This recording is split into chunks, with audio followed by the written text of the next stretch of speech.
Power and peace. Power and peace. Thank you all for tuning in tonight to another edition of the Black Liberation Movement Building Power uh, podcast. Tonight we have a very, very interesting and very, very serious topic. But before we start that topic, I'd like to say free the land. We would like to say Ay Salam Alaikum. We would like to say Hotep. We would love to say Yebo and Ashe and whatever greeting that you deem necessary tonight. But tonight we will be uh, expressing Habari Ghani. What's the news?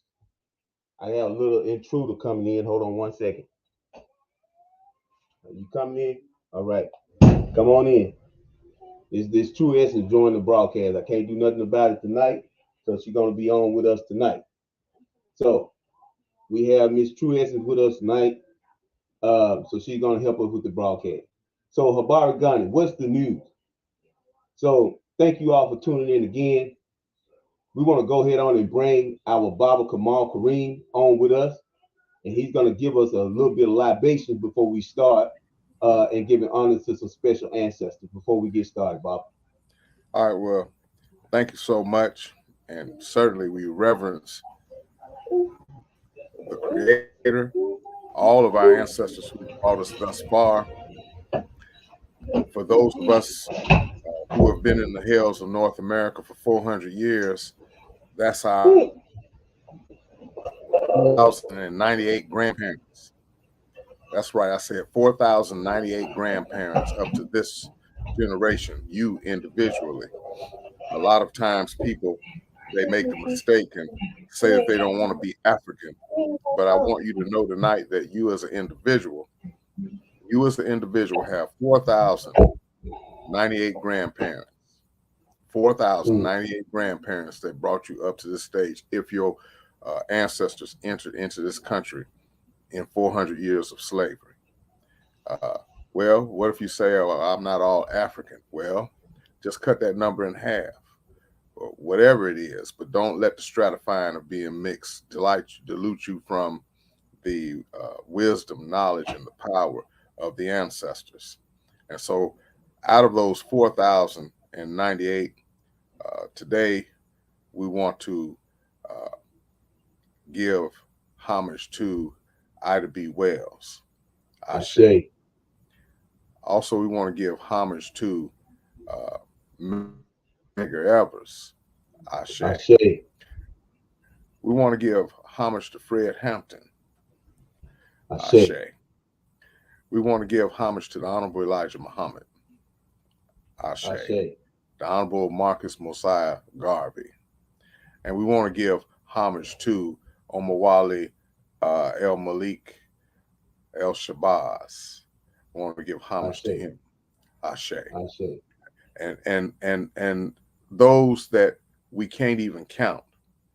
And remember, you as an individual, you right here in North America, you've got 4,098 grandparents behind you that brought you up to this point, that originated from Africa.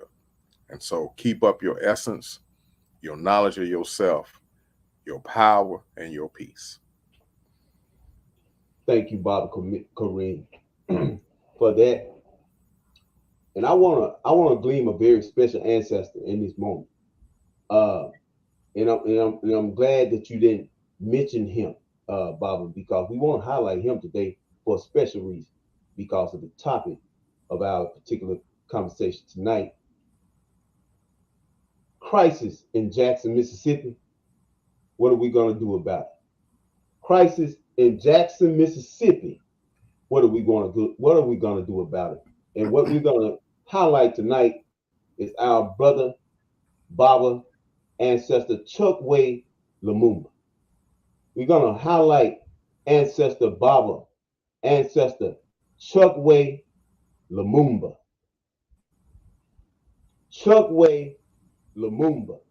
We're going to ask Baba ancestor Chokwe to come into our broadcast tonight and help us begin to dissolve the problems that's existing in Jackson, Mississippi as we speak. Um, I want to point this out, Barbara. One of the important things that I woke up this morning with on my mind this morning to come with this topic today was the fact that how we matriculating with Mississippi on the Move. You know, we going into these predominantly black townships, and what we're doing is beginning to have a critical conversation on how we controlling these spaces where we are in control. Now, the thing about it is that we're going into small black enclaves all throughout Mississippi. But what's so important about tonight's topic, and I want everybody to actually share this topic, share this tonight because this is very important what's going to take place tonight. What's so important about Jackson, Mississippi, and Brother Chuckway Lumumba, may his soul rest in power, made me understand this. Jackson, Mississippi is a major metropolitan metropolis of black people. And with it being in crisis, in the crisis that it's in, and I've been reaching out to people on the ground in Jackson, and I got a few people that should be calling in today from Jackson to let us know the magnitude of this problem. Share this broadcast. If you care about your brothers and sisters, share this broadcast. One brother calling me right now, Brother Abasi, that was down there on the grounds with us in Jackson, Baba Kamal. He's calling right now. I really need him to be on the program. I see Sister Sherelle Potts, who is down on the ground, gave me a corroborated report today about some activities that was taking place in Jackson. These people need to have access, Sister Crystal, so that we can bring them on so they can give us firsthand knowledge of what's taking place in Jackson, because we're not on here just to talk about what's going on in Jackson. We're not news reporters, although we are reporting. We plan to do something tangible to alleviate the pain and the duress and the stress of our people in Jackson, Mississippi. So that's what I wanted to point out, Barbara. We talking about a black metropolis.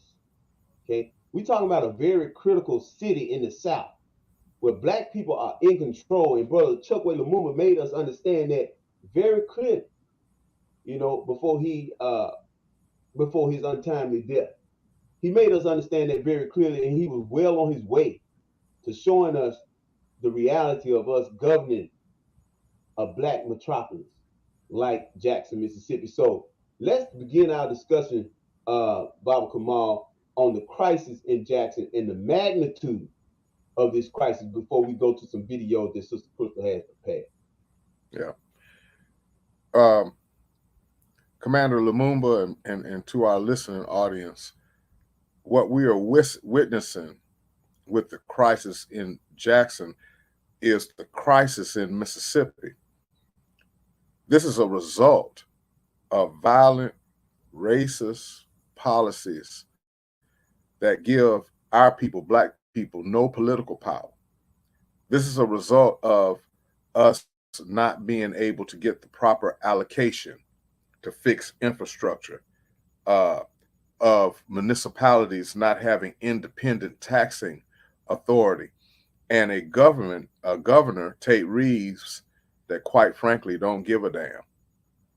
And so we have to look at it for what it is. We need to come awake and come alive, stop being asleep at the wheel. We need to get involved politically. Mississippi is the poorest state in the nation. And let me just say this here. Every month, Mississippi is allocated $86 million to help poor and disenfranchised people. Governor Tate Reeves, he sends 90% of that money back. Okay? But yet, they can squander and give to their friends almost $134 million, including Brett Favre. And I'm tying all this into Jackson, Mississippi, because our brother down there, Brother Lumumba, the mayor of Jackson, he's been complaining about this system and has been requesting assistance for quite some time. They have known that this system has been out of whack since 1922. But they could care less. They don't give a damn because it is Black people. It is a majority Black metropolis, and all of the resources, all of the money, all of the infrastructure, and all the money to fix infrastructure and things such as this, it goes to where they go, where they live, where their white privilege exists. It goes to the counties. And so they take all of the resources and all of the things out when they leave, and they leave us with a chocolate city, and they formulate a vanilla suburb. But this is happening all across the state. And keep in mind that we have an attorney general that supports and fights for and defends Jim Crow. All right, So stop right there, Bob. you're going to see more. You're going to see more of this.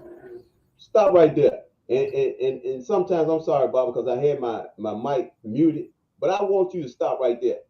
I don't even know if you know how valid of a point that you be making when you be talking. So I want to stop because I want our audience to understand what you just said. You said that what happens when tax dollars are redirected outside of these cities where we are in control, like Jackson. And I personally understand exactly what you're talking about. Me being one who have not delved into electoral politics, I always been one boots on the ground, grassroots indigenous politics. You know, let's push. But now I'm of the mindset, the more mature mindset of understanding how we have to control these electoral positions because these people are actually making decisions on our lives. So that's why we going into black townships, making sure that we identify our blackness on the electoral level. That's what these people got to understand. We have to identify with our blackness on the electoral level. The black, what we simply saying, the black politicians that's in control have to identify with their blackness. So what did happen? Because white people have no problem with this. I need y'all to share this broadcast. I need y'all to really understand what we're saying. You may have to play this back. What we're saying is that white people don't leave their culture when they ascertain political power. They bring their culture with them. We are the ones who surrender, or like me and Baba Kamal love to say, capitulate once we ascertain power. Okay? So what white people have done in Jackson, Mississippi, we're going to make very valid points about this right here. White people have stolen resources from this chocolate metropolis. See, called Baba Kamal, we got to continue to push for the reverse migration. But Right. why would anybody want to reverse migrate when they seeing all the turmoil, all the despair, all of the different things that's afflicting our townships in major cities like Jackson, Mississippi? Why would they want to reverse migrate? So I don't want to continue to put the defeated message out there about our cities and our town. I want to put hope out there that we can return to where we at. But what these white people have done politically have raped Jackson, Mississippi, and then went to the outskirts and the Madisons and the Clintons and all these different places and made them very desirable places to live. Very desirable places to live. If you don't understand what I'm saying, share this broadcast so that you can go back and study it. So, Baba Kamal, you gleaned that. And I wanted us to stop right there. Because what's happening is Jackson is being robbed. Right. And Brother Nick Bezel brought something up to my attention this morning that made me really think.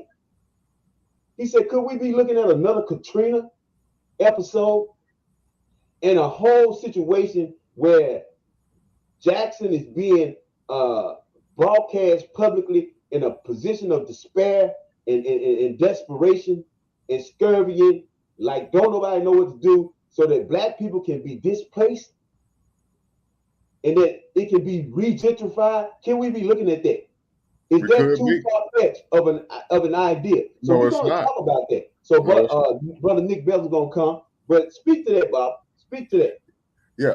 See, the only power, as we have said repeatedly, that we have is a state senator or a state representative. But even in the Mississippi House, black elected leadership is outgunned, outvoted, outnumbered. This is why it's so very, very important to regain political control of the state, regain political control of the House and of Congress, because that control was taken away from us with the destruction of Reconstruction in 1890. So now you've got all of these poor black cities, and what they do is they are planned to fail. The chaos in it is manufactured because you have people who are controlling the votes who don't give a damn about poor and disenfranchised people. Jackson is an evidence of this, okay? And what happens is they try to make it look like that it's your fault. They do the same thing in Chicago, in Detroit, in these big old raggedy cities where you have these black Democratic mayors. They never have repaired the infrastructure. They did the same thing when they called themselves leaving Africa, leaving the Congo, leaving Ghana. They didn't leave infrastructure in place, and some of those countries collapsed. It's purposely done so that it will make you think, this is what happened when black folks get in charge. Mm-hmm. Okay. Mm-hmm. But this brother, he's been crying out for 2 years that I know about, 2 years to authorities. And let me just tell you, Tate Reeves hadn't called him. President Joe Biden called him, but Tate Reeves hadn't even called that brother. Mm-hmm. Because we live in a state that has racist leadership that don't care about people. They only care about one agenda, and that's to disenfranchise poor black people and to disenfranchise the poor and to keep us voiceless and to keep us powerless. So, right. So yes, Jackson is being robbed in more ways than one, but it's designed to create flight. It's designed to create flight. Do you know what that would do to the voter rolls if 180,000 people left and rearranged their lives, which some of them will because of the water situation? 180,000 people got to rearrange their lives. Some of them not going to come back to the same voting place. That's right. That's right. So what we have to do, Baba Kamal, is what I call a critical analysis of what's taking place. We can't just be surface dwellers in this instance. We have to be critical analysts of what's taking place. I seen a brother right there say TKO farming. We're gonna put take John Brunt's statement down. I want to come back to it in a second. I hope he on tonight. I take it that he is. But put that brother TKO statement up there where he said, no, not that one. The one where he say they think 20 to 50 years into the future. Okay. See, if people are thinking, and I see you, Cheryl Pot, Surreal, we're gonna come to you in a second. Just hang tight right there. We dealing with people thinking 20 to 50 years in the future. Okay. Now, is that not critical thinking? Sure it is. If people thinking 20 to 50 years into the future, and we keep giving them this credit, and I'm gonna say this, I'm on the record for saying consciousness to me is not being able to tell me everything white folks doing. Okay, see, we got to this point where we think consciousness is being able to tell black people everything white people doing. So what that actually means to me is that you continue to empower white people in our psyche. Okay, because we never get to a point of consciousness where we're talking about how we respond to it tangibly. What do? You know, white people are talking about going to Saturn. They're going to go to the moon and mine an asteroid. You know, they're going to do this and they're going to do that. Okay, that's fine. Because white people are moving. They thinking critically. When are we going to get to that point? So this is what I'm saying. We got to think critical about this. Why is Jackson being neglected? And what Baba Kamal is talking about is Antar Lumumba, who is the son of Chukwe, who ascended to the mayorship after his father, is experiencing technical difficulties running that city. Okay, the infrastructure. This is what we're talking about when we're talking about civic development. And you should be sharing this. I'm gonna say that again. We should be sharing this. We share everything else. We should be sharing this critical conversation on black civilization. because one of our biggest black metropolises is under attack. It's under attack. So Antar is fighting a battle down in Jackson, Mississippi. And I see Brother Nick Belzer has joined on. So you can bring him on too. We're going to hear from Cheryl Potts, and we're going to make sure that Brother Nick Belzer comes on. He said he'll be there in a minute. But that's what's happening. We got to understand that we are at war. Seriously. And stop just saying that shit. Stop just saying we're at war and not acting like you're a soldier in the war and you're on this side. Stop acting like that. We at war. We at war. Okay, let's fight. Let's fight. So we're gonna put together some tangibles, here tonight. That's what we're gonna do. We're gonna put together some tangibles. So that brother said that these people are thinking critically. Are they thinking to displace? Is it really gonna be an effort that comes behind this right here to actually aid Jackson in recovering their infrastructure? It's the same thing happened with Flint. People don't know that Memphis is a Flint before Flint was a Flint, okay, concerning this water. We had corroborated reports 10 years ago from Dr. Isaac Richmond and people of that nature that was talking about lead all in the water in Memphis, all in the school systems in Memphis, all in the pipes, all throughout the black community in Memphis.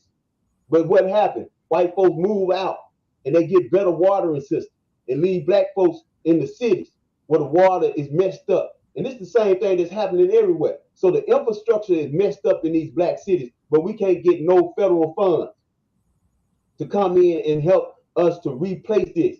They reported, I talked to Shabaka Africa today, and they reported that it'll cost $100 million to fix Jackson infrastructure. But actually, that's a wrong calculation. It would take $500 million, which is $500 million to fix the infrastructure in Jackson. Let's get politically aware of what's going on right now. And we have an on-the-ground report that Baba Kamal, after you get done responding, we're going to go to a report from Sister Sherelle Potts that's on the ground down there in Jackson, Mississippi. All I wanted to simply say, to put it in layman's terms, our people, black people in Mississippi, have been put on a reservation. We're on a reservation. They treat us the way they allocate and the way that they give us a voice and resource. They treat us just like the Indians when they place them on a reservation. It's the same type of mentality. And anytime that white men want to come in and want to squander your allocation, your beef, or whatever commodity that you were given or whatnot, he does that. President Grant and his brother did that with the Indians. These former politicians and football stars, they're doing it right here in Mississippi. And we're on a reservation. They'll put a certain amount of head Negroes in charge, and that's it, and figure that we'll be satisfied and that we'll capitulate. But what's happening is infrastructure is caving in and falling in all around us. And this devil here is really showing us what he think about us. It's time for us to come alive, come awake, and stop being asleep at the wheel. You are not loved like you think you loved. You need to wake up to the reality that our health is at stake. Our survival is at stake. Jackson, Mississippi is just the tip of the iceberg when this state finished revealing itself in terms of its racist policy and how it wants to nullify any kind of outside assistance that we might have. No doubt. Okay, today I talked to Sister Sherelle Potts on the ground down in Mississippi, in Jackson, I meant to say. She was on the ground. We want to get a report from Sister Sherelle Potts as to what she experienced today and what they were able to get done and what we seeing, because at the end of this broadcast, we want to put together something, Baba Kamal, along with the Panther chapters across the state and other grassroots organizing facets around the state as to what are we going to do? What are we going to do? Not what Joe Biden's going to do, not what none of the federal government. What are we going to do right here in Mississippi to alleviate some pain and stress of our brothers and sisters in Jackson? So, Sister Sherelle, go ahead on and give us a report on what you experienced today on the ground. Well, hello, my brothers and sisters. How are you all tonight? Hey there. We good. Go ahead, sister. Okay, well, it's been rough in the jack, as they say. We had quite a few people come to pick up water that was being distributed by the LOC and Kenneth Stokes and Action Jackson and our brothers of Islam Nation. So all of us work collectively together, passing out water. And when Brother Kareem had to leave, me and Mr. Williams, that works with Kenneth Stokes, we went out into the community. I don't know what, but we went out into the community to the sick and shut-ins and started passing out water and picking up water to go to other locations. So from there, we went to some of the retirement apartments that have like 60 people. And one place we had was like 40, and another one had like 20 something. And tomorrow we got to do probably about 300 cases of water to some of the other retirement places because so many people are giving out water with distribution, but nobody is going to take it to these people that can't get out. And they're also needing gallons of water for like cooking and stuff like that. So a lot of people are doing the bottled water, but we need a lot of people that's doing jug water as well for they can cook because that's what we hear a lot of, and them being able to maybe bathe with it. So we have to do those type of things and think about that because if you're taking 4 to 6 bottles of water out of a case of water, they're not really left with too much to drink Mm-hmm. if they're Gotcha. cooking and then still have something to drink. So that's mainly what we need a lot of help with. And those that are willing, if they're retired or if they have the time, to put together a list of those that might be sick and shut in here. And we're going to those places the very next day when we receive that list to drop them off a case of water No and doubt. taking it basically into the house for them. Because if they're sick and shut in, more than likely they can't even pick the water off the porch. Mhm. Right. Okay. Okay, so Cheryl, stick with us. We're gonna mute you. We really appreciate what you're doing down in Jackson. You're on the ground. I see you moving right now, and you're gonna be right Oh back there yeah, tomorrow doing some of the same thing, right? yes, All right. we Thank you, moving. sister. Thank you, sister. We're gonna mute your mic, and we're gonna glean some things from what you said. Duly noted that we need them gallons. We need them gallons because we can't cook down there. We can't bathe down there, and we can't drink down there. So these bottled waters, and see, that's a good corroborated report, Sister Cheryl, because that bottled water is what we always thinking about transferring. But see that those gallon jugs will help out a lot more, with the bathing aspect and the cooking aspect. Okay, so I thank you, Sister Cheryl, but just hang tight with us. We're gonna take you backstage, but just hang tight with us if you can. Think about this, people, brothers and sisters. Think about this. Bob Kamal, think about this. Let this marinate over your brilliant mind. Because it just came to my spirit. When Chuckway Lumumba, the first Chuckway, the one back there on that pedestal back there, when he ascertained power in Jackson, white flight took place.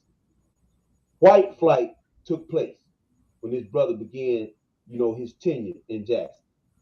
The buildup of Madison and all these different places.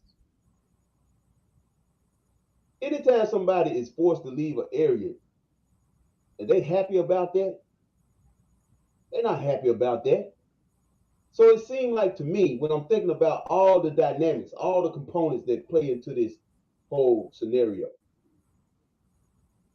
revenge, the revenge factor, the political revenge factor. Don't you think white folks want Jackson back?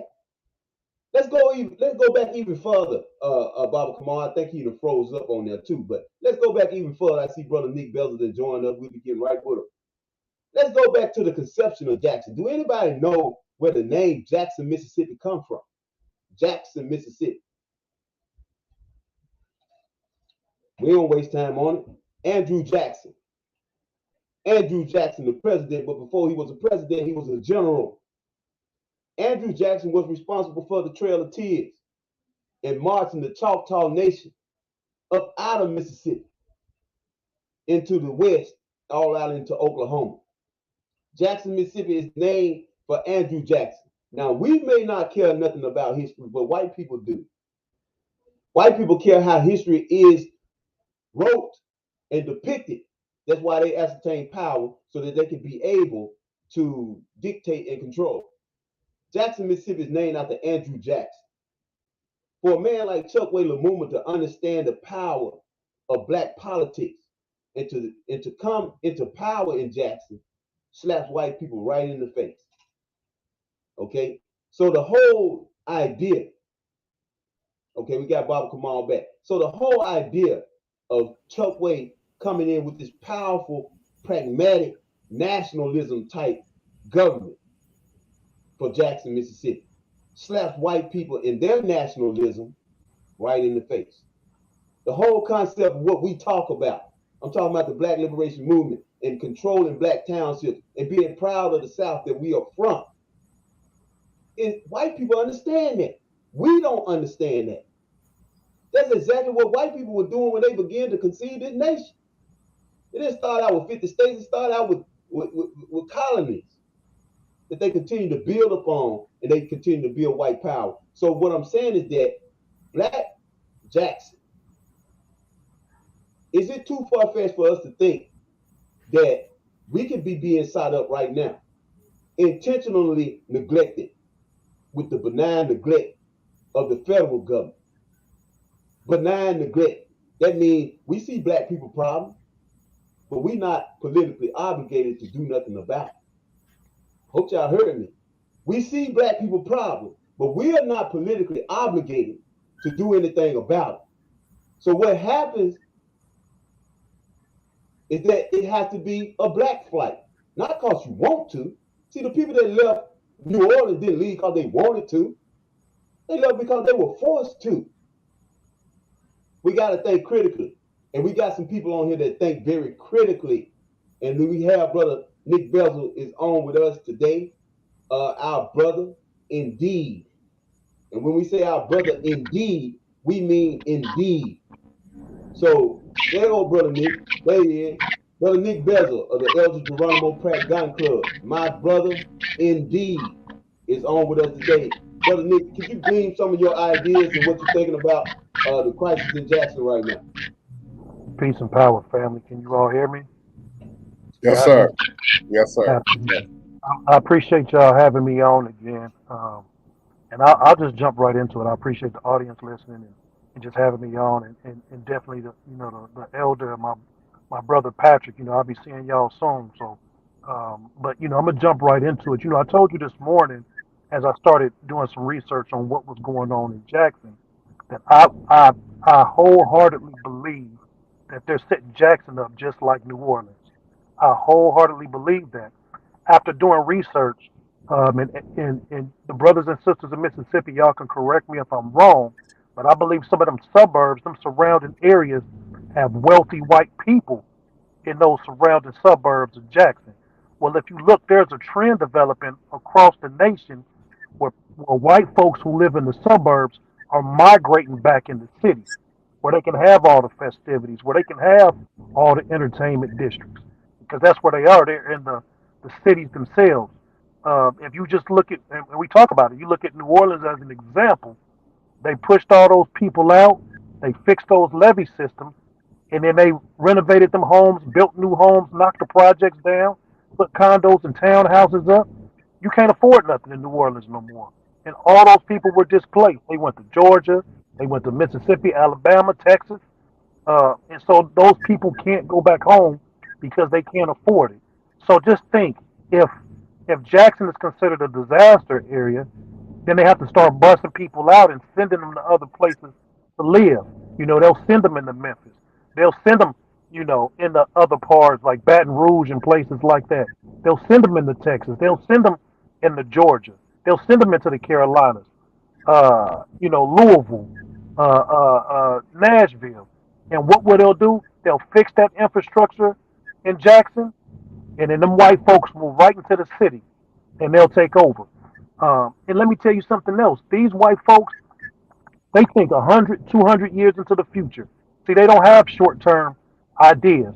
I'll give you a prime example. Right here in the city of Austin, they have what's called, it was discovered a couple years ago that those white folks back in the 20s, 100 years ago, created something called the 1928 Master Plan.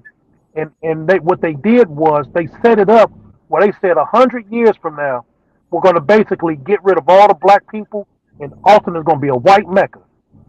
It started where there was a black section of Austin on the west side of I-35, which is the main highway, the main artery in Texas. And they moved those black people from the land that they had and moved them over to the east side, which is now known as the historically black part of Austin. The land that they took from them, imagine this, was 40 acres. That's what they took from them. And what they put there was the University of Texas. Fact check me. Go in there, type in University of Texas, 40 acres. It shows you that they took 40 acres from freedmen, from black people who descended from chattel slavery, and relocated them. And through this 1928 master plan, the idea was to develop the entire city, and where the black people, where they relocated them to, that was going to be the very last part of the city that they were going to develop, and then they were going to eventually push all the black people out. Well, it's come to pass because the part where black people lived in the city of Austin is being gentrified right now. They're pushing black people out. The population of Austin is dwindling. The black population is dwindling. You got these, y'all watch the news. Austin was a hot spot for the last 2 years with home prices going up, people coming from California and driving black people out of their homes and into homelessness. So why I'm saying that because we have it documented that that's what these white folks do. They think long term, they have plans in place, and they execute those plans. So I wouldn't be surprised that that's what they're doing in Jackson. If they're not helping that mayor, they don't have no intentions to do it. Because when the mayor of New Orleans asked for help, they didn't send no help there either. So we have to be conscious of what's going on, and do our study, do our research, and pay attention to what's going on. And then sent the mayor of New Orleans to jail. Then sent Ray Nagin to jail on top of that. Yep. Yep. So you're absolutely right, brother. Brother Patrick, you muted. There you go. Yeah, okay, thank you for that, brother. I wanted to hear you. Bob Kamal, so there we have a pattern. You know, we have patterns that develop. And Brother Claude Anderson, I love reading his work so much because I love his math. I love his mathematics. And what we have emerging here, Brother Nick and Baba Kamal, is what we call pattern analysis. You know, we have pattern analysis that's emerging here. And when we look at the topography across the nation, and when we look at the patterns of how this is done, I mean, this is almost foolproof when we look at it. It's almost foolproof how they create these scenarios, you know, where we at, you know, and they under fund, you know what I'm saying, these cities where we in control, these areas, these demographics where we in control, and it's set up for this type of situation. So before we go any further, I see my brother Jerome Bobo, my powerful brother Jerome, that come on with us, and I know he has something to say. But before we go on, let's see how this being reported, Baba Kamal and brother Nick.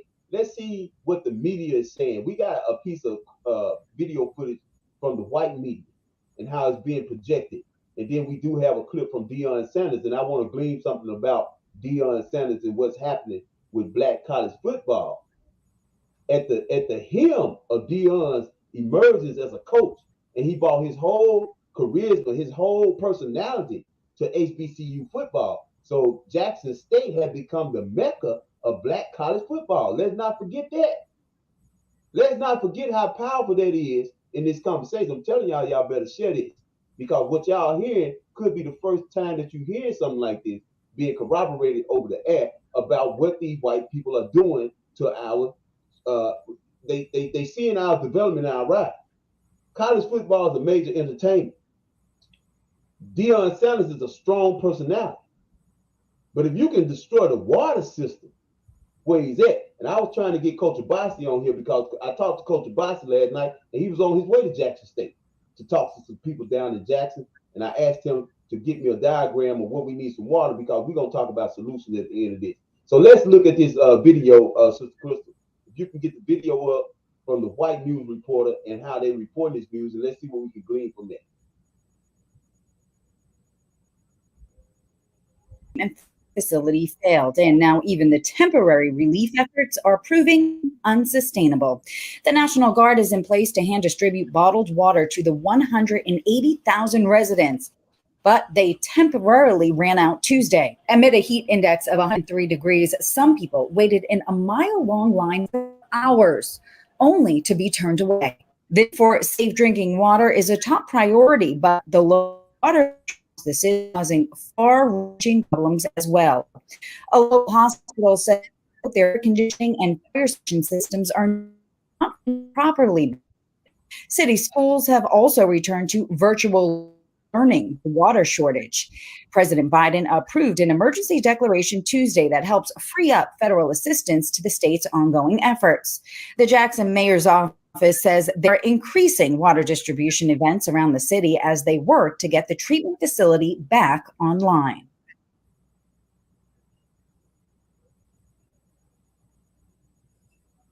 All right. Now, Sister Sherelle Potts pointed out something to me, and I'm going to let each one of us respond to this report. But the thing was, they said they ran out of water. The National Guard was on the scene, and they ran out of water. The National Guard ran out of water. Okay, that's one thing I want to think. I'm thinking about right there. The National Guard ran out of water. But the other thing I want to point out was that these people had cars. The people that were getting this water had cars. What about the people in the black community that can't get out, that don't have cars? I hope y'all understand what I'm saying. These people had cars. What about when I drove down there, me and Baba Kamal, and the contingency of people who are concerned about our condition and our situation? When we went down there, we was in the black community on Ferry Street, historical black community that's being gentrified as we speak. Okay, so what about that impoverished area that we were in? They went in them lines where the water ran out in. They went in them lines. You know, they're not the ones that's important enough to be reported about. So what are we gonna do about that? What are we gonna do about that? We'll talk about them solutions a little bit closer to the end. But yeah, Baba Kamal and Brother Nick, you know, that video is talking about the water system and all of that. A lot of that I don't even understand. Maybe y'all can help me. One thing I will say, brothers, and to our listeners, you know, this is by divine order. Mississippi has been on the national attention from one thing to the next, because God, the Creator, wants everybody to see Mississippi for what it really, really, truly is. From the Emmett Till situation all the way to the 1890 Constitution, Jim Crow being supported by Mississippi, all the way to this water crisis. And all of it is connected. Every single last one of it is connected. And so that's not always going to happen, because Mississippi is an unjust place, an unjust society. And the people are oppressed, and the people are poverty-stricken. And so that's not all that we're going to see here. And if we don't have some kind of proper recourse, some kind of proper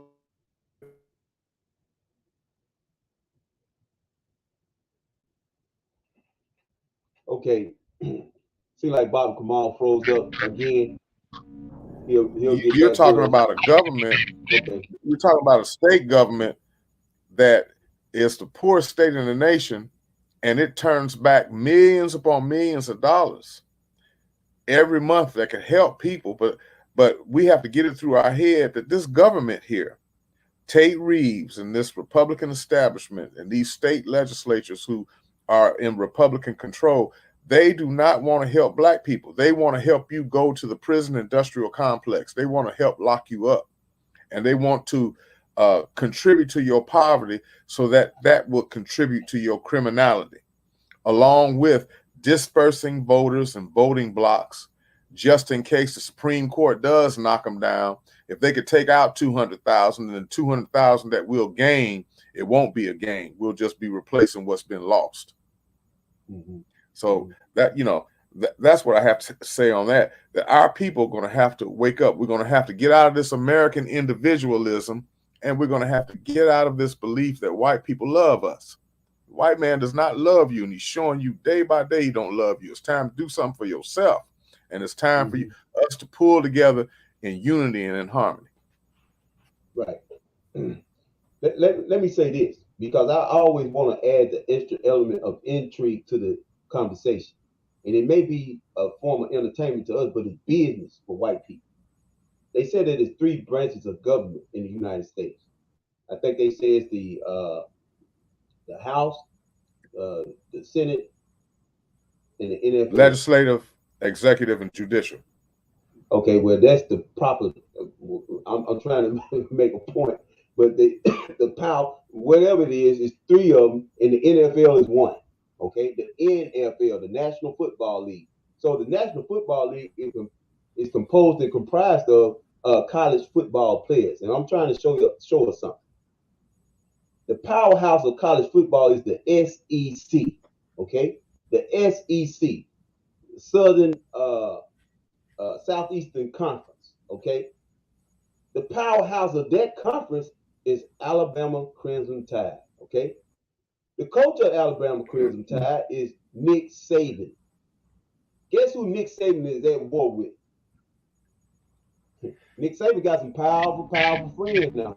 I'm telling you that right now. Nick Saban got some powerful friends. Who at war with, Brother Nick? Unmute Nick Mike. Deion Sanders. Him and Deion been going back and forth. You know why? Deion been taking all them Power 5 players. All the, the Florida States, the Alabamas, the LSUs. They've been all decommitting, and they been going right there to Jackson State. You see that bobblehead doll I got on, Brother Nick? I put that bobblehead doll on because you ain't said nothing wrong. Okay? So we talking about a cultural calamity for the SEC. If Deion Sanders can affect people like Terrell Owens, Eddie George, all these brothers, get up off the couch and go to these black colleges and inspire these young black athletes to start coming to HBCUs. See, y'all thought we were going to talk about water. Well, we are talking about water. But we're going to talk about some things that undergird this whole issue. Okay? Now, if these brothers can get off the couch and go coach at these historically black colleges under the charisma and leadership and trailblazing agenda of Deion Sanders, and it's becoming a war. I'm talking about an all-out war for these 5-star athletes. They changing the mind of these 5-star athletes, and Deion Sanders is leading that charge. He's leading that charge. He's changing the mindset of young black men of where they want to go play football at. He's turning the TV cameras into Jackson, Mississippi. Not only that, he's turning money into Jackson, Mississippi. You know, Jackson State went from an average of 7,000 fans to way up into the type numbers that commanded at major colleges, or D1 colleges, or whatever you want to call it.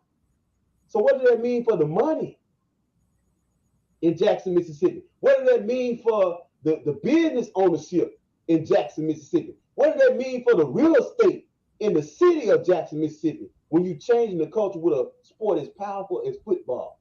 Come on, man. We got to think critically. We ain't running the Black Liberation Movement in Mississippi for nothing. We got to think unlike every other organization in Mississippi. We got to bring this stuff to light. We at war for real. And we have to talk about all points of war. And this is a major point of war. So, Brother Abbasi, He was at Jackson State last night, and I just sent you a email to send him the link, Sister Crystal, so we can get him on, so we can see what was talked about at Jackson State last night. I meant to say, if I did say Jackson State, that's what's being talked about. So now the Jackson State, if they don't have water, that threatens the Jackson State program. If we don't have water, so that means Deion Sanders can't be as uh, powerful and strong and confident. His players don't even have water. That's what we at. These are the battles we fight. We talking about every level. We peeling back every level of this war.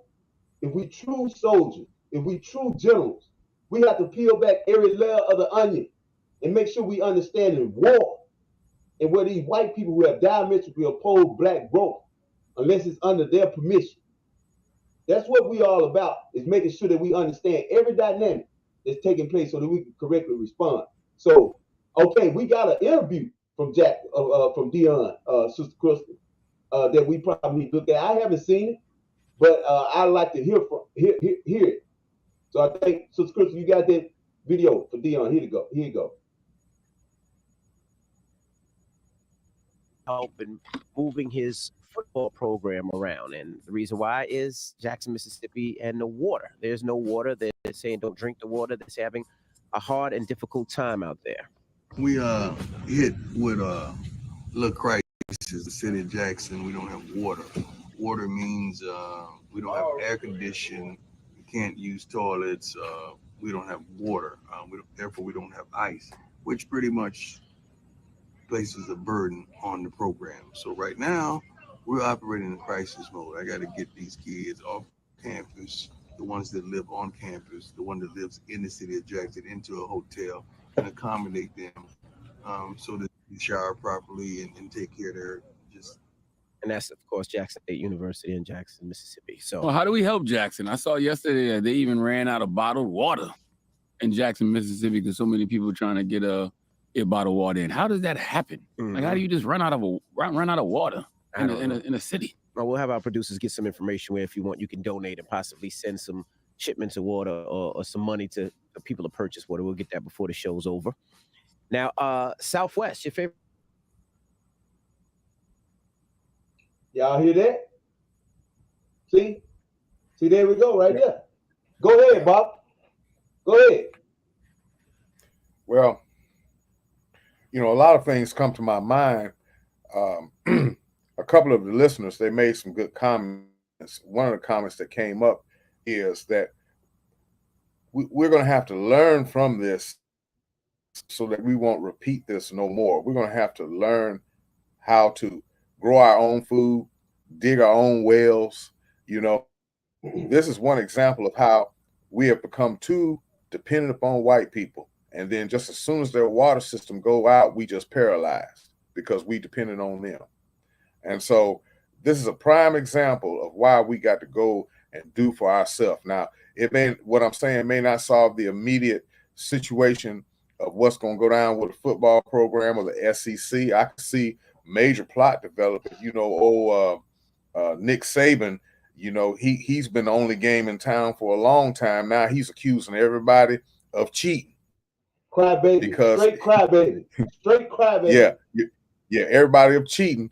You taking the best players, but the bottom line of even that, all of it is a $40 million slave game still.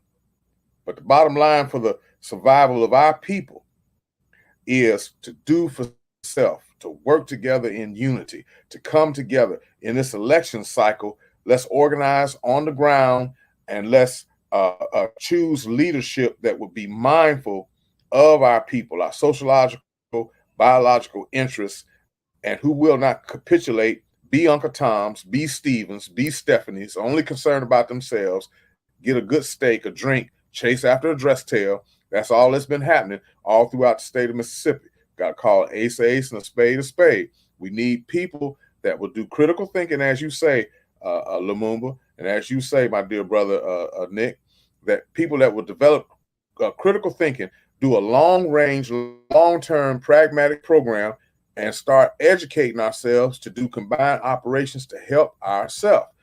This is why God has let these things happen.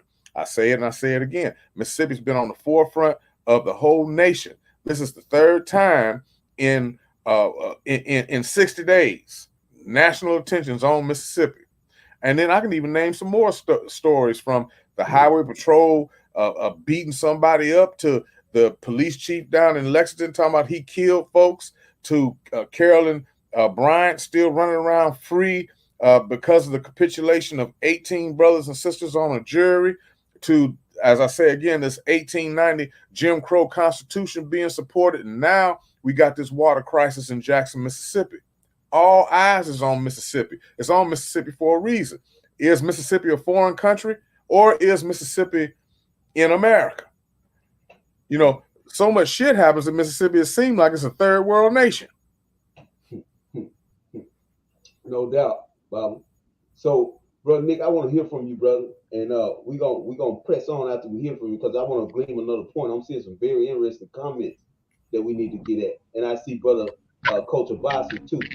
Mike Tyson said something, Baba Kamal, that really pops into my head when you was talking about all of these. I mean, this whole litany of things, atrocities, and overt racism that we face here in Mississippi. And see, sometimes I hate that sentiment to keep on echoing, because it pushes people away from the idea of a black nation state where we already at. And I think Mississippi is a paradise for black people.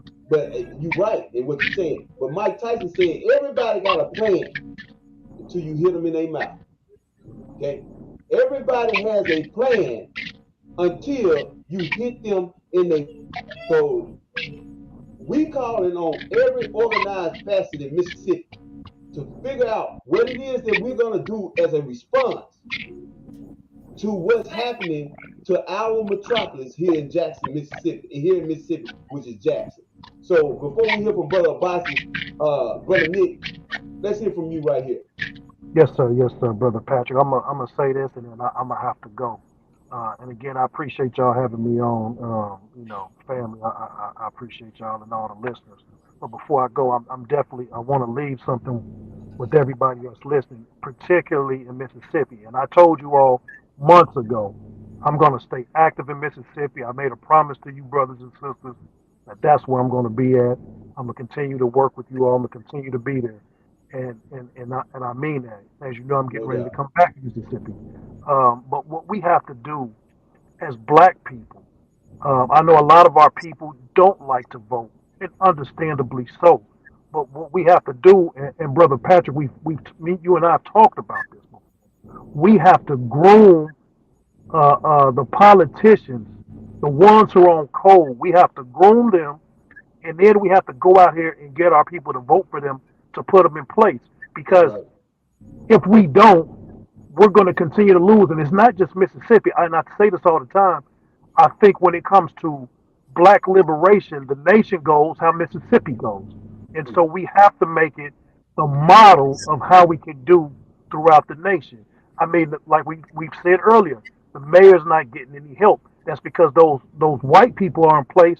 They aren't going to help him. They want him to fail because they want to take Jackson from him. You know, you look at that coon police chief down there in Brookhaven, Mississippi. The people voted that clown in. Now look what happened. It comes to find out that this guy has been trying to falsely accuse protesters from exercising their First Amendment right. So he's out there doing that. Look who they're voting for. They're voting for that guy. I'm sure the list, you look at the district attorney. She said she ain't want nothing. I mean, attorney general. She ain't want nothing to do with Carolyn Bryant. She has to go. Tate Reeves, the governor, he has to go. So when we start looking at it, we have to, one, start grooming people to put in place to save our people, or to at least give them the tools to save our people in Mississippi. And then we have to go out and execute the mission. See, a lot of people think so short term that they can't see the grand scheme, the whole plan through. So and this doesn't happen overnight. But we have to, when we get there, we have to get in place.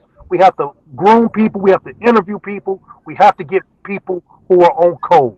Once we do that, we have to put our resources that we do have. And I understand as black people, we don't have a lot of it, but what we do have, we have to get behind these people because what it does, it helps us long term.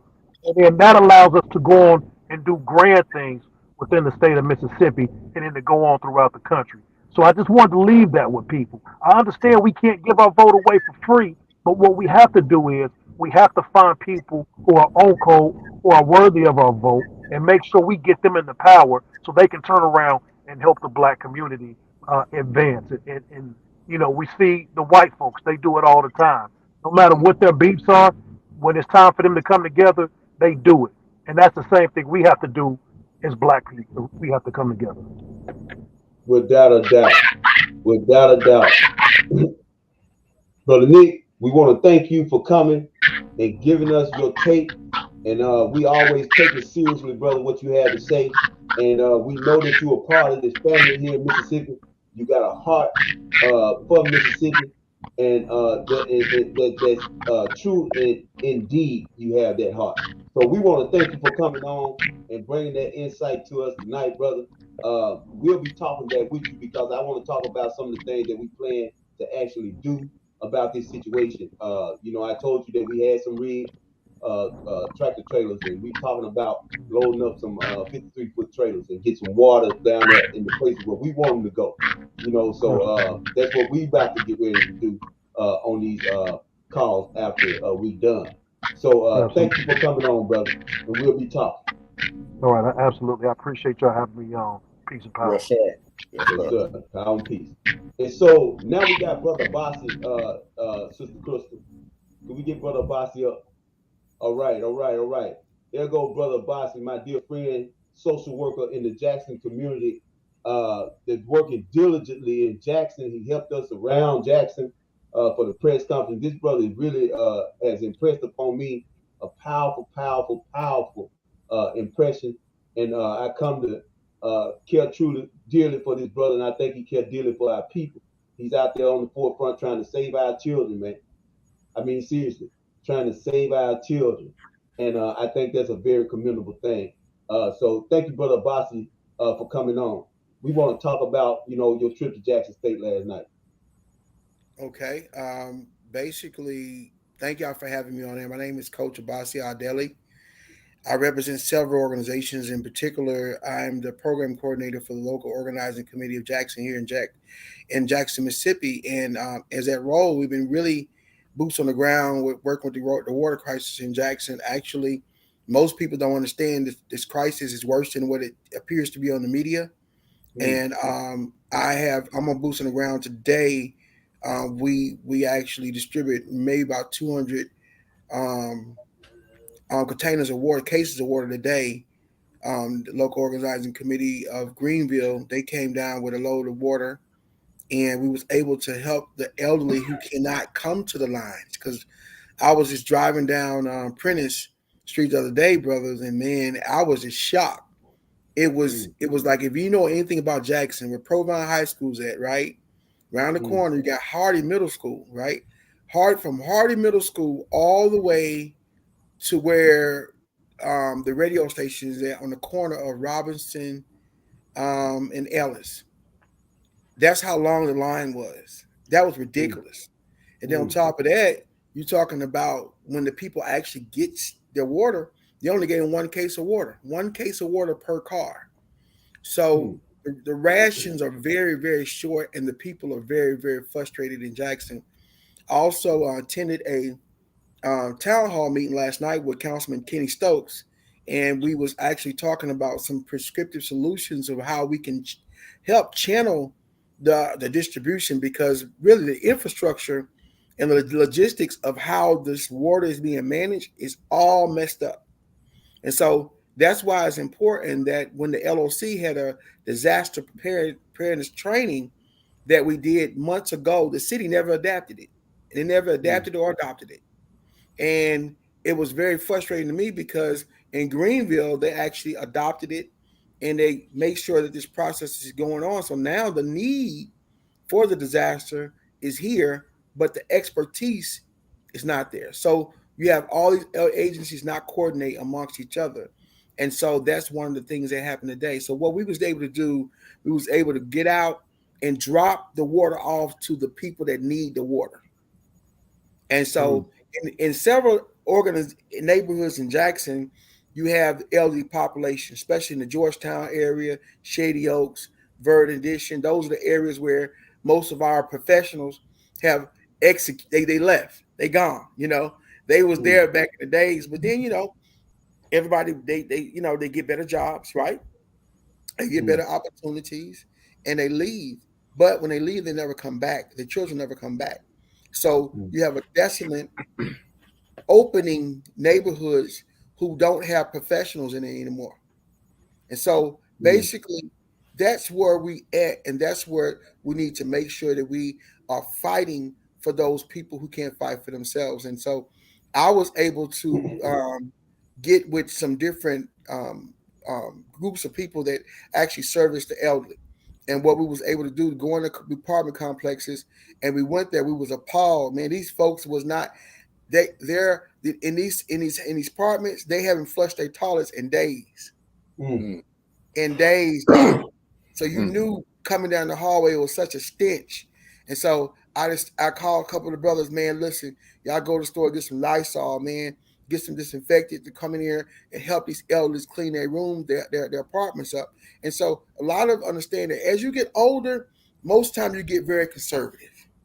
You get very proudful, and you don't want nobody to know your business, right? And so what we had to do as professionals, especially who we'll call social workers, we have to take that social part and activate the work.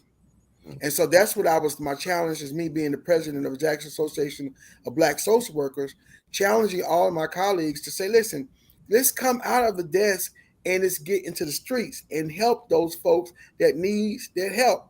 So from a psychosocial standpoint, if you don't understand how the mind is processing, your reticular activating system was shut down. And then you won't go out and reach out for help anyone. You just deal with it, right? And so what we are doing now is I'm challenging my colleagues to come along with me and others and just go to these apartment complexes, these senior citizen living homes, and let's just talk to the elderly and find out what their needs, their tangible needs are, but also what their emotional needs are as well, because a lot of these older people are suffering in silence. And that's what we did today. I mean, all we did is pretty much give water. Water is the first key. But there's other issues, other things that you can give them as well, but you cannot give them anything if they don't feel as though you're addressing their tangible needs. And so that's what we're doing right now. Tomorrow we have another truck coming in from Greenville, and we're going to coordinate, Brother Patrick, we're making sure that we get people to get the water out, but we want to make sure we give the water out to the people that need the water. And so that's what we're doing. That's what we're doing. We have to make sure we do that. And we got to make sure we put the social in work. And we put the social in work. That means social means you're activating, you're actively interacting with different people. You're not just sitting behind a desk and just sitting there and just listening to people's problems and giving them these prescriptive solutions from these psychological theorists like Freud and others who did Coach, not. I got a couple of questions. I got a question, Coach. Are achieving themselves. Go ahead, brother. Yeah, something you said about the local organizing committee. Yes. One of the viewers said the plan was rejected. Was that plan rejected in Jackson by the mayor and council? It wasn't even adopted. No, it wasn't even adopted at all. I mean, so we've actually had conferences with them, but when they come, they don't come to the table. What they do is they use the resources that we have as the LOC and other organizations when there's a disaster. But after everything's over with, the fortune's in the follow-up. No one follows up with us. We follow up with them. So what happened because of the rain? Remember, we had the rain, the flooding in the city. The flooding in the city, it alerted some elected officials to reach out to us. And so what we was able to do therefore, is to start the process of helping. But when the water pumps in Jackson failed, Mm-hmm. that's when the disaster really happened. Right. And a lot of people don't understand it was a process. Okay. Once that happened, they had to close down Jackson Public School, which is the largest school district in the state. Once they closed down Jackson Public Schools, that set the alarm off for all the parents. Now here we going dealing with we dealt with the ice storm a year ago, right? Now we're dealing with the same situation this year. But guess what? From that time, the ice storm to this time, we never prepared. It was no disaster preparedness. There was no And plan. that leads me to my second question. My second question is, it's been reported that that Tate Reeves, by him being the governor, he hadn't even been in contact with the mayor as he should with an interlocal agreement. But the president of the United States, Biden, called Mayor Lumumba, said that FEMA was going to be on the ground. Has FEMA got on the ground yet? According to my recollection, I haven't seen FEMA. My wife works for FEMA. I've actually been having her to contact, and she hasn't heard anything as well. We know the National Guard is here, but tomorrow we'll find out specifically what FEMA is going to be doing. And keep in mind, brother, there's a lot of smoke screens going on right now. Right. Okay. So what they will do, they'll put some on the media to make people think that they're serving the whole community. That's not true. Right. That's why it's important for us to have these particular dialogues and podcasts, so you can get the truth of what's going on. Once we find out it's boots on the ground for us FEMA, then we can let the people know. And then on top of that, the coordination of it, we're not allowed to help in the coordination. And that's the big problem. Because they got people thinking that FEMA's on the ground today. No. Yeah. And that's so what I'm talking about. That's so the coordination of the services. Like I was meeting with Brother John Williams. Brother John Williams, he works directly with Councilman Kenny Stokes. We did a meeting, the community meeting last night, and he said, Coach Abasi, what we gonna need to do is that we need to have certain people adopt certain neighborhoods and certain senior citizens' homes so that we can take the water to the seniors. They can't come. We had one young lady, older lady, 71 years old. She caught the bus to Walmart, right? And she stood in line at Walmart. And then when it got time to get her water, the people at Walmart told her, no, man, we can't help you. She said, why not? They said, you don't have a car.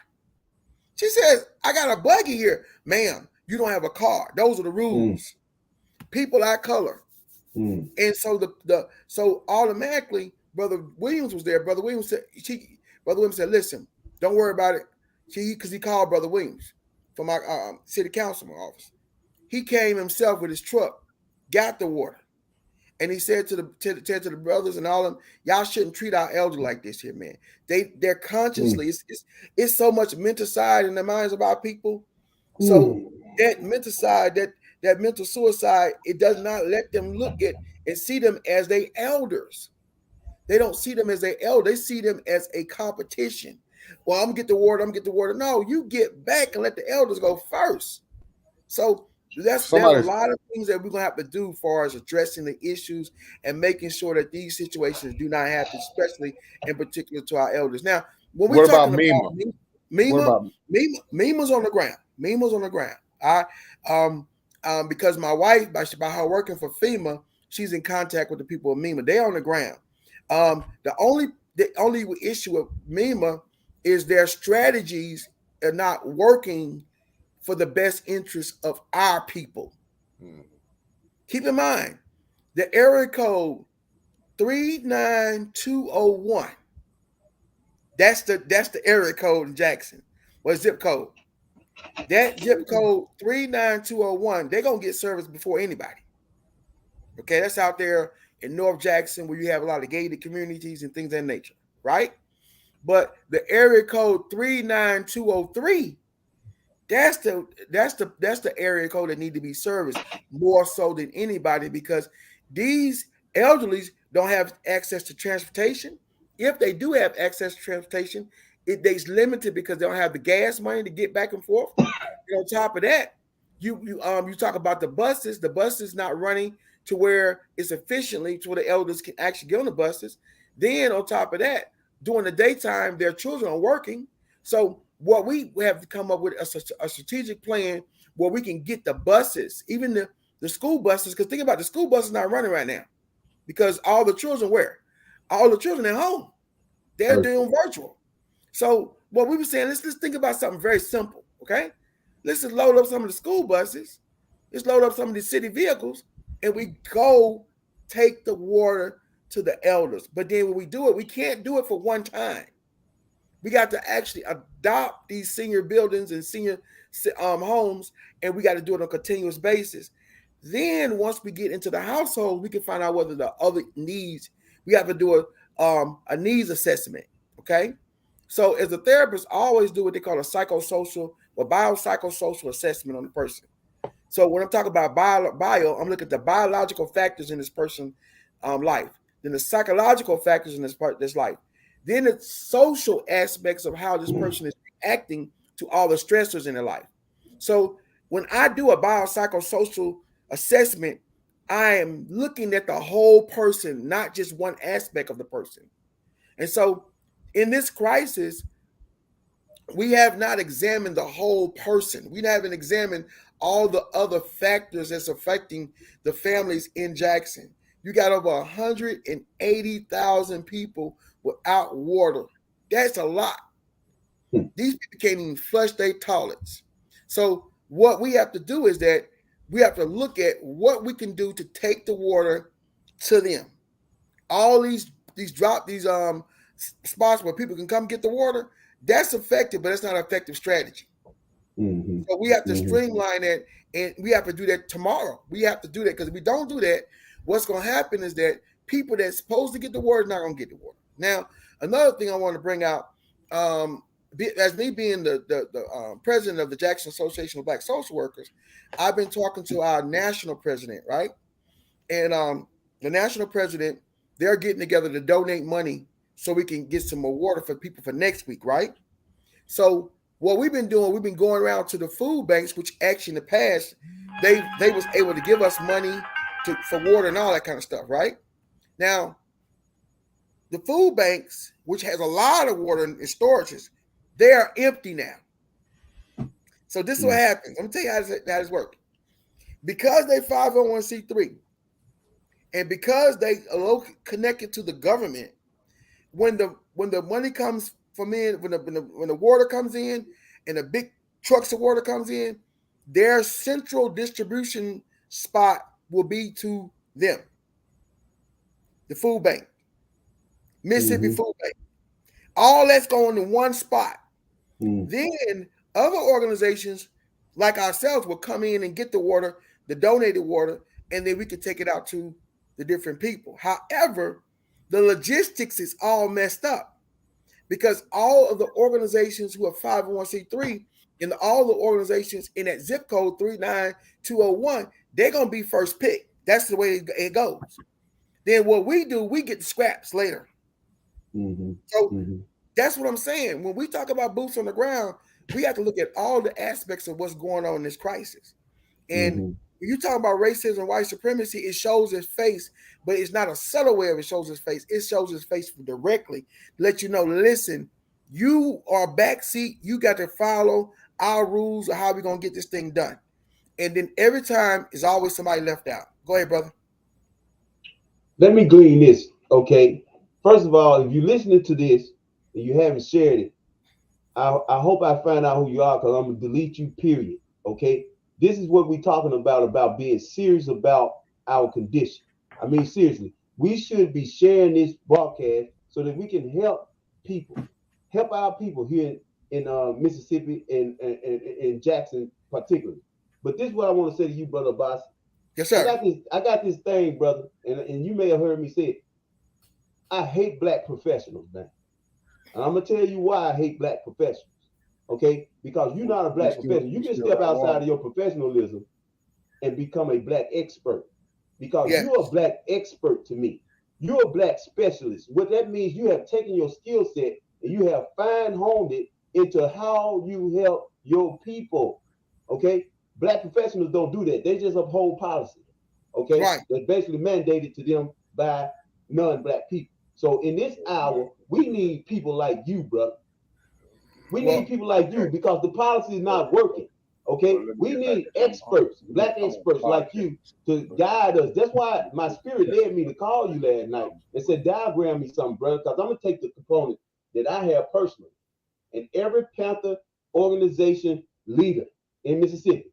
We talking about being real Panthers, okay? I think Sister Beth Johnson, one of our local Panthers, active Panthers.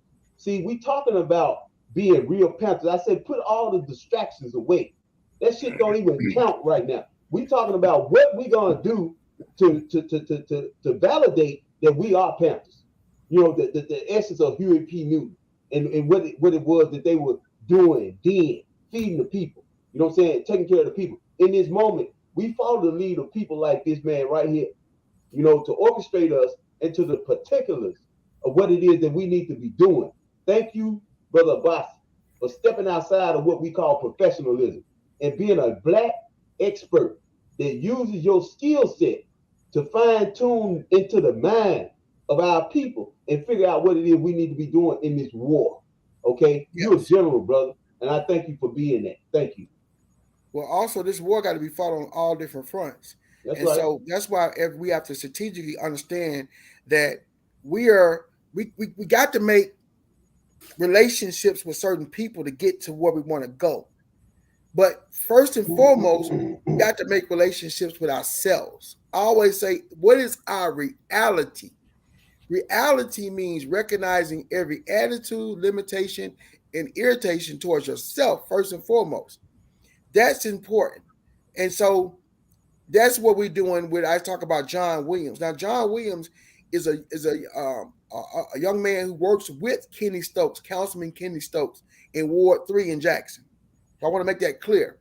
And me and John Williams we've actually got a strategy of when the water comes in, what are we going to do to go support the different assisted living homes and elderly apartment complexes and elder homes that they have adopted. Lots of people don't know that. See, Councilman Kenny Stokes has worked with his community and he's adopted certain areas strategically where senior citizens live. He has relationships with them because he has town hall meetings all the time. So now what we're saying is together, we're coming together to make sure we service them first and foremost. Now, the best way, because I see a question say, how can we support the elders? If you stay out of state, organizations like the Black Panther Party, you can give them the funds so they can buy the resources and then they can make sure they have direct access to the people that need it. Not the fluff, but direct access. Because then what's happening out of this crisis, we have an opportunity, but the window can close it's a small window, and the window can close quickly if we don't work with the elders who have their children and they have their grandchildren. So those elders have some influence over them. And this is what we're going to focus on. How can we focus on after this crisis is over with and work with these elders and work with these elders' family members to help them to be able to empower their minds and get them out that mindset of mental side. And that's where I'm excited at. I'm looking at, because the fortune's in the follow-up. It's not this crisis. It's not get blinded. The fortune's in how we are able to systematically put something in place so that we can have some longevity and we can start getting soldiers and we can start getting our mindset to fight. Our children are not fighting. I did 3 sessions with my children today, okay? In all those sessions, I'll ask those children about, how do you feel about being on virtual? Every last one of them saying, Mr. Campbell, I hate it.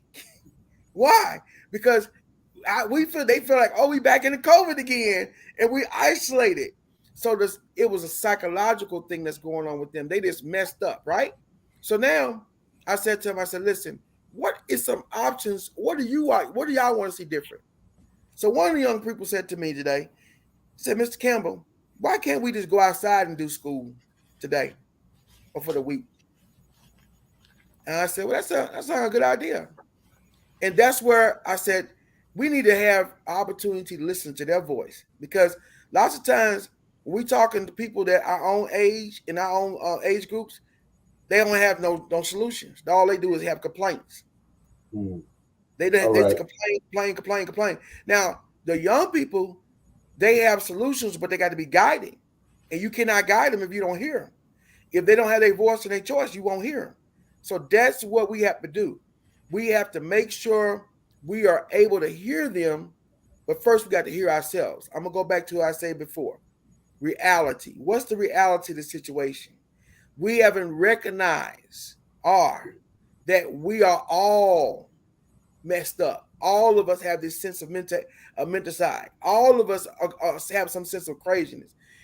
My colleagues, they get so upset with me when I say that. I said all of us are crazy. Oh, Mr. Kim, why you say that? I said all of us, we're out of our mind. But thank God that we can be able to have a collective working responsibility mindset that can cause us to be on one accord. So we got to recognize that all of us are sick. All of us has these issues. And then once we understand that, we can understand this move from mental health to mental wellness. Also, the next thing we have to do is that everybody's affected by the stigma of mental illness in our community. And then also the stigma of not working together collectively. I'm gonna give you a case in point. Once we was pulling up and people was coming up to get the water today, it was because of the sister Sherelle Potts from the New Black Panther Party that she was able to control the crowd, because what she was doing is that she had that Black Panther mindset and that spirit of collective work and responsibility, and we're looking to pull together.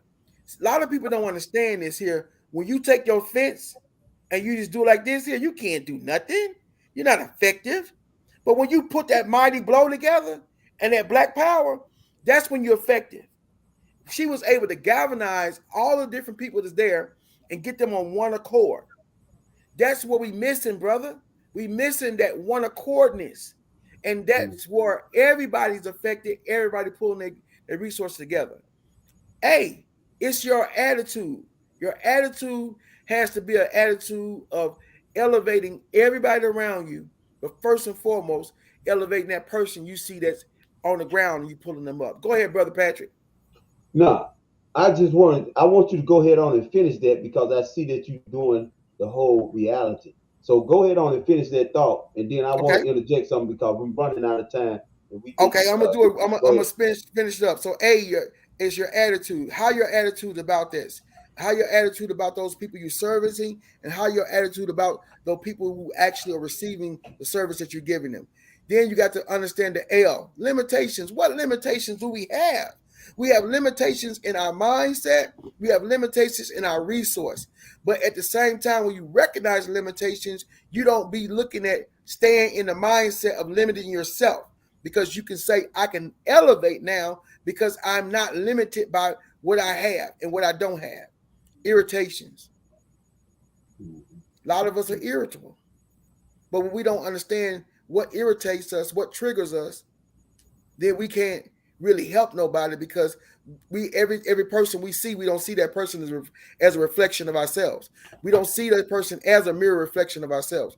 Baba Wade Nobles always talks about that. Seeing the African as a reflection of yourself, then you can see that you are healing and they are healing.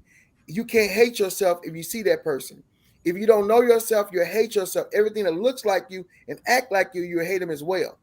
And that's why I love listening to Baba Wade Nobles, because he gives you a perspective of seeing yourself before you try to look at someone else. Then we go to the T. Toward what direction are you focusing on? In this crisis, we need to focus on the direction of those who need it the most. And then we can understand that we need it, but we have to be able to give it before we actually receive it. We got to be in the receiving mode. Most of us in the action mode, you're never going to get it. You know, in the Bible, they say, action it shall be given, seeking it shall find, knocking this door shall be open, right? We've been asking for too long. That's why I say that the interpretation of what they meant was not to be in the action mode all the time. Right now, We are in the receiving mode of what our ancestors laid out. Our ancestors laid the foundation for us to do this. Now, Patrick, brother, we got the power to go ahead and do it, but we can't be asking no handouts. We got to actually what? We got to be in the receiving mode because we know it's going to come to us. We know that the people are going to get the water. We know that the people going to get their mindset right, and we're going to actually going to project what we want. What you don't, if you timid, that causes passivity when you're timid. But when you assertive and you forceful, you can be able to push down walls that's been there for a long time. And then also the why, yourself. Look at your mirror yourself first. When you look at the mirror yourself, you see that person who's suffering and you see they struggling just as you struggling. That's why our pain I feel. When I was in the school the other day talking to 40 parents waiting to get virtual tablets for their children, and they didn't know how to even put them, operate them. I just took I said, you know what? I called my agency and told them I'm not coming into work today. And I just took from 9 to 12, and I helped the parents to log on to the line so the children can get on the app. So these parents were frustrated. They was in the school, and why we gotta go through this again? So I'm telling the parents, listen, the next time we do a PTSA meeting, we're going to come together and we're going to have your voices instead of the voices of all those people who are telling you what to do. But that's my reality, recognizing every attitude, limitation, and irritation towards yourself. First and foremost, that's our reality. Once we recognize that, every attitude, irritation, limitation, and irritation towards ourselves, our reality is going to be focused on being in the receiving mode versus the action mode. Thank you so much for allowing me to share, brother. Without a doubt, brother. Without a doubt, man. I really appreciate that, Brother Abbasi, what you just gave us, because what you have done, you have activated and weaponized your skill set and specifically honed it to our condition. I appreciate that. Black Thank you, people brother. should start appreciating that. Yes. You know, all this professionalism and trying to get paid. See, I that's what I'm talking about. You know, and I'm gonna attack it every time I see it. Every time I see black professionals upholding policies that diametrically affect our people for a Yes. paycheck. Michael Porter called them Baba Kamal paycheck slaves. That's why it's hard to get them out from behind the desk, because they think that's what they went to school for, to sit Right. behind the desk and mandate and dictate and be authoritative to black people instead of serve them. Thank you for serving black people, brother. Thank you. Thank you for serving black people. I appreciate you weaponizing yourself in that regard. And I tell y'all people something else. Chokwe Lumumba did the same thing. Yes, He he did. weaponized himself Yes. for the liberation of black people. So don't think you can't learn nothing from black people who don't have degrees and things like this. This stuff comes from our belly and our spirit. Thank you, brother, for doing that. We want to get these questions right here because my sister Charlotte D. Williams wants to know a couple of things. She want to know how can she help, from outside the state. I think my sister is in Colorado, if I'm not mistaken. She said, how can I help from outside of the state, help the elders from outside the state? We'll begin with you, Sister Charlotte, to make sure that we respond to you. Beth Johnson, my sister, the Panther. Um, that zip code is 39203. That's Yep. the specific zip code we're looking for, right, Obasi? That's it. 39203. And you should be organizing Panthers over there to see how we can get some water together so that we can descend down on Jackson. And we'll be talking about that later in our meeting outside of this call. We had one other question. And I'd like to thank my cousin Andrew Wooten. We suffered our great matriarch of our family, my great aunt, transitioned yesterday. Which this makes my mother now the matriarch of this family. So I thank you for chiming in, Andrew, because you've been very instrumental in inspiring me. When I wake up in the morning, sometimes you have something in my inbox to help keep me going. He said we got to attack on every front, and we got to watch these smoke screens. So, Baba Kamal, No, without further ado, go ahead. You can close no, no, this out no. as well. No, I Mhm. just simply just wanted to say, for those that want to help, they can donate. They could donate to the movement. They can cash Yes. out $ Black Liberation Movement, Right. Mississippi, and it's going under the bottom of the screen. Uh, and I know we're gonna make sure that those resources and allocation and everything gonna get in the right hands. Uh, Gas for the rigs, water, whatever's needed. So for all those who are listening, and for all those who are seeing this podcast, just look right under that screen. Cash App $BLMMS. That's Black Liberation Movement Mississippi. That's right. $BLMMS. Okay, and that's how you do that. And it's right there for you. And because listen, we need this is what we need your support so that we can help others, help us to help you. And so I just want to say that. Without a doubt, Baba. And I thank you. And we give you the great honor of closing us out as well. You know, I didn't say what I had to say. The rest of it is gonna be action. That's what the rest of it is gonna be do. We use these platforms to inform. We don't do nothing on these platforms. We inform and the action to get done. So I'm done talking. Yeah. Thank you, everybody for listening. Bob Kamal, you go ahead on and close us out for the night. Yeah. Well, and thank you so much, brother Zimbo Quase. Thank you, sir. You know, the government is treating Black people in Mississippi like they're on an Indian reservation, statewide, with the allocation of resources, with the respect of humanity. There is no respect, and with their violent policies toward our people. It's time for our people to come together, not in uniformity, but in unity. You know, unity, all of us working toward one purpose. You know, the foot works with the head, but it doesn't look like the head. The foot looks like a foot, the head looks like the head. The hand and the stomach work together. The stomach don't look like the hand don't look like the stomach, but they all have unity of purpose, and that's to keep the body alive. They have the unity, and they all work toward the same purpose. Let's all together work for the same purpose, for the sociological, biological, economical, educational benefit of Black people.